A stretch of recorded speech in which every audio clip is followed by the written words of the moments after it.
Odd man out, Brady.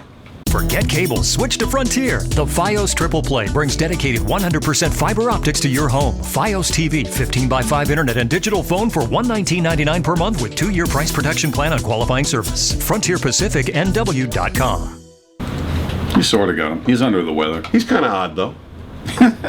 He's pretty normal. I don't know if he'd be the odd man out. I don't know. Who would be the odd man out here? All right, let's not go down that path. It's not going to end well for me. So we're talking about the Seahawks quarterbacks. We talked about it with Warren Moon on the show. Podcast is up back on the page if you want to see it. We talked about Russell Wilson.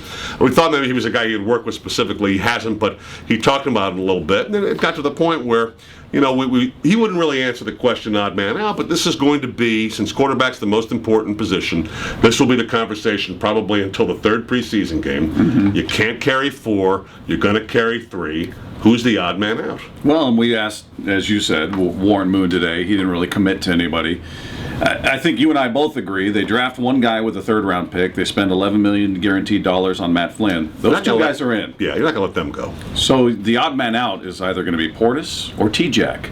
And we talked to Clayton yesterday, and I said, well, obviously it's Portis, right? Just thinking that makes more sense. T-Jack's the most experienced starter of the bunch. And he said, nah, could be T-Jack. Could be the one that's out. So I don't know. It's hard to get a gauge on how the Seahawks feel about Portis. He looks like he's got all this upside. We saw glimpses during training camp and during preseason games, but really, I mean, you've got 3 guys with 2 starts amongst them, and they both belong to Matt Flynn. Right. So, that's if you cut T-Jack. You're right. That's what you'd have. So you're really delving into some inexperienced waters there if you get rid of T-Jack. Well, that's why I think it's going to be a really fast. I don't think a lot is going to happen. It'll be interesting to watch, maybe get a sense of it during rookie camp and during the training camps that they'll have before training camp, because it's going to determine. I think it's going to depend on how they play. If Matt Flynn, for example, or Russell Wilson don't look like they're ready to be what you thought they would be. In the case of Flynn, he's going to be battling for that starting job, and you've got some questions about him. He doesn't have a great session or anything like that. And Wilson doesn't look like he's at all ready or anything like that. That's going to impact what you decide. You may at that point say, you know what, we got to keep Tavares Jackson, but the guy we've got with the most promise here, along with is Flynn. We'll have to keep him.